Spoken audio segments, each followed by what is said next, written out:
பாஜக ஆடுற சதுரங்க தமிழ்நாட்டில் வந்து ஜெயிக்குமான்னு கேட்டால் ஸ்லோவாக ஜெயிக்கும் அப்படிங்கிறது என்னுடைய கருத்து. தமிழ் தேசியமும் திராவிடமும் இரண்டு கண்கள்னு சொல்லக்கூடிய விஜய்க்கு முதல்ல தமிழ் தேசியம்னா என்னன்னு சொல்ல தெரியுமா? பாஜகவுடைய கால் சீட்டுக்கு ஆக்ட் பண்ணக்கூடிய ஒரு நடிகர். பாஜக சீமான் கட்சி, அடுத்தது விஜயோட கட்சி, அடுத்தது இந்த ஜாதி கட்சிகள். உறுதியா பிஜேபி கூட்டணி 2029 வருங்கிறது என்னுடைய உறுதியான ஃபைட். டஃப்பாக இருக்கிற பட்சத்தில் 2026 திமுக 200 எடுக்கும், அதிமுக எதிர்கட்சியே இல்லாமல் இது போகும். திமுக மேல அதீத வெறுப்பு வரணும்னா அவங்களை அதீத வெற்றி பெற செய்யணும்.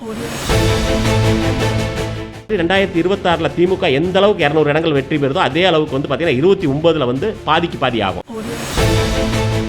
நான் சொல்றேன், இந்த 26, 29 இப்படி நடந்ததுன்னா 2031 பாஜக தலைமையிலான கூட்டணி ஆட்சியா அப்படிங்கிற நீங்க கேள்வியே வந்து அர்த்தமற்றது நான் நினைக்கிறேன். திமுக 26 வாக்கு சதவீதத்தை இழக்கும், ஆனால் 200 இடத்தை பிடிக்கும். மற்றவங்களுடைய ஓட்டெல்லாம் சிதறுது, இவங்க ஓட்டு இன்டாக்டா இருக்குது. ஆக 40 விழுக்காடு எடுத்தா கூட 200 இடம் பிடிப்பாங்க. 21, 24, 26, 29 இந்த இதில் நீங்க ட்ராக் பண்ணி பார்த்தீங்கன்னா 31 கண்டிப்பா ஏன்டிங்க. ஐயா வணக்கம். தமிழ்நாடு அரசியல் களத்தில் பாஜகவின் சதுரங்க ஆட்டம் அந்த கட்சிக்கு வெற்றியை தரும் என்று நீங்கள் கருதுகிறீர்களா? வணக்கம் தோழர்.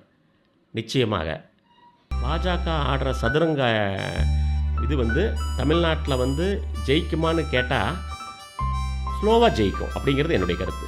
எப்படின்னு பார்த்தீங்கன்னா, இன்றைக்கி வந்து தமிழ்நாட்டோட மக்களுடைய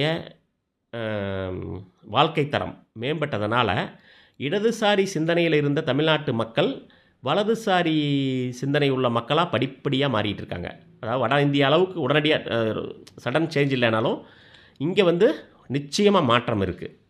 ஸோ அந்த மாற்றத்தின் அடிப்படையில் நான் சொல்கிறேன், பாஜக வந்து ஜாதி கட்சிகளை ஒவ்வொரு ஜாதிக்கும் இவங்க தான் உங்கள் தலைவர் அப்படின்னு சொல்லிட்டு ஒவ்வொரு ஜாதிக்காரருக்கும் ஒரு தலைவரை கண்டுபிடிச்சி அதை பெருமிதத்தை அவங்க இது பண்ணி ஜாதியை விட்டுறாங்க. இன்றைக்கி தமிழ்நாட்டில் அமித்ஷா வந்து சந்திக்காத முக்கிய ஜாதி கட்சி தலைவர்களே கிடையாது. அத்தனை ஜாதி கட்சி தலைவர் கிருஷ்ணசாமியோட புரட்சி பேசினால நான் பார்த்தது கிடையாது, எம்எல்ஏ இருந்தாலும் நினைக்கிறேன்.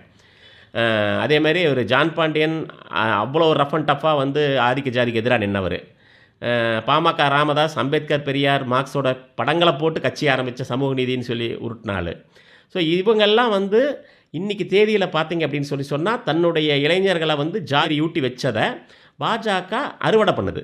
இன்றைக்கி வந்து அவங்கள வந்து அப்படியே பாஜக ஆதரவாளர்களாக கன்வெர்ட் ஆகிறது ரொம்ப ஈஸி. அதாவது பாஜகவுக்கு நேரடியாக அவங்க தயாராக மாட்டாங்கிறனால முதல்ல இவங்க மூலமாக அவங்கள ஜாதி ஊட்டி ஜாதி ஏற்றப்பட்ட ஒரு மனிதன் வந்து இயல்பாக மாறிக்குவான். அதே தான் சீமானும் ஊட்டப்பட்ட இளைஞர்கள் ஒரு 35 லட்சம் பேர் வந்து இயல்பாக வந்து சீமான் வந்து பாஜக கூட்டணிக்கு போகும்போது இயல்பாக வந்து மாறிக்குவாங்க.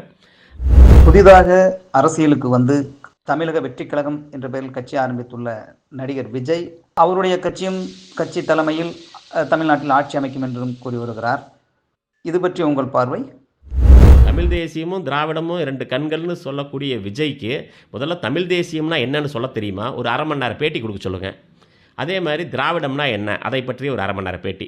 இந்த 1 மணி நேர பேட்டியில் இந்த ரெண்டையும் எக்ஸ்பிளைன் பண்ணிட்டாருன்னா உண்மையிலேயே வந்து அவர் ஃபிட்டான தலைவர் சொல்லலாம். பாஜகவுடைய கால் சீட்டுக்கு ஆக்ட் பண்ணக்கூடிய ஒரு நடிகர், எக்ஸாக்டாக சொன்னால் அதுதான். அந்த படத்துக்கு பேர் தமிழக வெற்றி கழகம். இதை தாண்டி வந்து விஜய் கட்சியை பற்றி சொல்கிறதுக்கெல்லாம் ஒன்றுமே கிடையாது. தமிழக வெற்றி கழகங்கிற திரைப்படத்தில் விஜய் ஹீரோவாக பாஜக ப்ரொடக்ஷனில் நடிக்கிறார். 2031 தமிழ்நாட்டில் பாஜக தலைமையில் கூட்டணி ஆட்சி அமையும் என்ற தகவல்கள் வெளியாகி உள்ளன.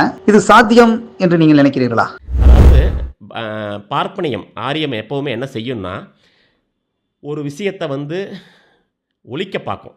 தனக்கு எதிராக இருக்கிற ஒரு விஷயத்தை ஒழிக்க பார்க்கும். ஒழிக்க முடியலன்னா அதை திரிக்க பார்க்கும். திரிக்கவும் முடியலன்னா அது என்னதுன்னு சொல்லி தனதாக்கிக்கும்.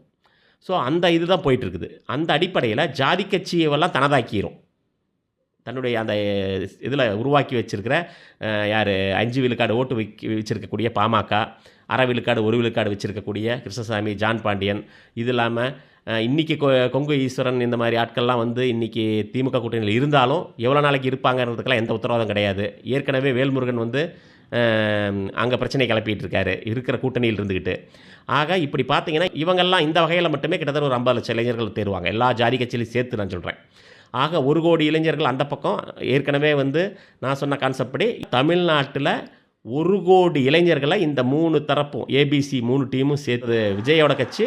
ஏற்கனவே சீமானுக்கு ஒரு 35 லட்சம் இளைஞர்கள், அண்ணாமலை பின்னாடி ஒரு 15 லட்சம் இளைஞர்கள், இனி வரக்கூடிய இதில் ஒரு 50 லட்சம். ஆக தமிழ்நாட்டில் ஒரு 1.5 கோடி இளைஞர்களை அரசியல் ரீதியாக காயடிச்சிட்டா வந்து அவங்க வந்து வரக்கூடிய 2029 அமைக்கக்கூடிய கூட்டணி, அதாவது பாஜக, சீமான் கட்சி, அடுத்தது விஜயோட கட்சி, அடுத்தது இந்த இருக்கக்கூடிய சில்லறை ஜாதி கட்சிகள், இதையெல்லாம் சேர்த்தனோம்னா ஒவ்வொருத்தருக்கும் குறைந்தபட்சம் 10 விழுக்காடு ஓட் பேங்க் வச்சிங்கன்னா கூட 40 விழுக்காடு ஓட் பேங்க் சாலிடாக இருக்குது. இதை தவிர அதிமுகவில் உடைக்கப்பட்ட ஒரு பகுதி பன்னீர்செல்வம், தினகரன், சசிகலா இப்போ ஏற்கனவே பிஜேபியோட தான் இருக்காங்க. ஆக அப்படி கணக்கு பார்த்தீங்க அப்படின்னு சொன்னால் இதெல்லாம் சேர்த்து ஒரு 50 விழுக்காடு ஓட்டு வந்து உறுதியாக என்னது நம்ம பிஜேபி கூட்டணி 2029க்கு வருங்கிறது என்னுடைய உறுதியான ஒரு எஸ்டிமேஷன், அதாவது கணிக்கிறேன். தமிழ்நாட்டில் மிகப்பெரிய வாக்கு வங்கி வைத்துள்ள திமுக, அதிமுக என்ற 2 பெரும் கட்சிகள் இருக்கும்போது 3வதாக பாஜக தலைமையில் கூட்டணி ஆட்சி அமையும் என்று எதை வைத்து சொல்லுகிறீர்கள்? 2031 பாஜக தமிழ்நாட்டில் கூட்டணி ஆட்சி அமைக்கும் என்றால் அதிமுகவின் எதிர்காலம் என்னவாகும்? 2029 வந்து இது இந்த பக்கம் கூட்டணியில் பார்த்தீங்கன்னா 50 விழுக்காடு இருக்கும். அதாவது திமுக கூட்டணியில் இப்போ இருக்கிற இது இன்டாக்டாக இருந்தாலும் கூட 50 இருக்கும். அப்போ ஃபைட் டஃப்பாக இருக்கிற பட்சத்தில் 20 எம்பி சீட்டு வந்து பிஜேபி அணியும் 20 எம்பி சீட்டு இந்தியா கூட்டணி அணியும் எடுக்கிறதுக்கான வாய்ப்பு இருக்குது 2029ங்கிறது என்னுடைய இது. ஆக 2026 திமுக 200 எடுக்கும், அதிமுக எதிர்க்கட்சியே இல்லாமல் இது போகும். இது எதுக்காகன்னா 2029 நடக்கக்கூடிய நாடாளுமன்ற தேர்தலில் திமுக மேலே அதீத வெறுப்பு வரணும்னா அவங்கள அதீத வெற்றி பெற செய்யணும். இது எப்படின்னா 1991 ஜெயலலிதா வெற்றி பெற்று 1996 படுதோல்வி அடைஞ்சாங்க இல்லையா, அந்த மாதிரியான ஒரு கணக்கு. திமுக 2026 சட்டமன்ற தேர்தலில் 200க்கு மேல் தொகுதிகளை கைப்பற்றி ஆட்சி அமைக்கும் என்கிறீர்கள். ஆனால் 2031 பாஜக தலைமையில் கூட்டணி அரசு அமையும் என்றும் சொல்கிறீர்கள். இது முரண்பாடாக இல்லையா? 2026 திமுக எந்த அளவுக்கு 200 இடங்கள் வெற்றி பெறுதோ அதே அளவுக்கு வந்து பார்த்தீங்கன்னா 29 வந்து பாதிக்கு பாதி ஆகும். அதாவது பாதி வந்து இந்தியா கூட்டணி, பாதி வந்து பாஜக கூட்டணி. நான் சொல்கிறேன், இந்த 26, 29 இப்படி நடந்ததுன்னா 2031 பாஜக தலைமையிலான கூட்டணி ஆட்சியா அப்படிங்கிற நீங்கள் கேட்குற கேள்வியே வந்து அர்த்தமற்றதுன்னு நான் நினைக்கிறேன். ஏன்னா ரிசல்ட் இங்கே இருக்குது. 2026 என்னன்னு சொல்லிட்டேன், 29 என்ன ஆகுதுன்னு சொல்கிறேன். அப்போ அதே கூட்டணி அப்படியே வந்து 31 இதாச்சுன்னா இதே 50 விழுக்காடு கூட்டணி சொல்கிறேன் இல்லைங்களா, அது ஆட்டோமேட்டிக்காக இதாக. 2026 சட்டமன்ற தேர்தலில் திமுக 200 தொகுதிகளுக்கு மேல் கைப்பற்றும் என்று அக்கட்சியின் தலைவர் மு.க. ஸ்டாலின் அவர்களும் இளைஞரணி செயலாளரும் துணை முதலமைச்சருமான உதயநிதி ஸ்டாலின் அவர்களும் கூறி வருகிறார்கள். இது சாத்தியம் என்று நினைக்கிறீர்களா? 2021 24 ஆன்டி இன்கம்பன்சி மூலமாக 7 விழுக்காடு வாக்குகளை இழந்த திமுக 26 வாக்கு சதவீதத்தை இழக்கும், ஆனால் 200 இடத்த பிடிக்கும். ஏன்னா கூட்டணியோடைய இது மற்றவங்களுடைய ஓட்டெல்லாம் சிதறுது, இவங்க ஓட்டு இன்டாக்டாக இருக்குது. ஆக 40 விழுக்காடு எடுத்தால் கூட இப்போ 50க்கு மேலே எடுத்தது 2021, 24 47, இப்போ 40 எடுத்தால் கூட 200 இடம் பிடிப்பாங்க. அந்த கணக்கை வச்சு பார்த்தீங்கன்னா உங்களுக்கு வரக்கூடிய 2029 50-50 வந்துடும். அப்போ 20 சீட்டு எம்பி சீட் இந்த பக்கம், 20 சீட் இந்த பக்கம், இந்த லெவல் வந்துருச்சுன்னா, இந்த கணக்கெல்லாம் கரெக்டாக போச்சுன்னா 21, 24, 26, 29 இந்த இதில் நீங்கள் ட்ராக் பண்ணி பார்த்தீங்கன்னா 31 கண்டிப்பாக ஆன்டி இன்கம்பன்சி 10 வருஷம் ஆச்சு. எப்பேற்பட்ட இதாக இருந்தாலும் தமிழ்நாட்டு மக்கள் வந்து இது சரியில்லை, மாற்றம் விரும்பணும் அப்படின்னு நினைக்கக்கூடியவங்க தான். அப்படி இது பண்ணும்போது நிச்சயமாக வந்து அந்த இது வரும் அப்படிங்கிறதுக்கான சாத்தியம் வந்து நல்லா கண்கூட தெரியுது.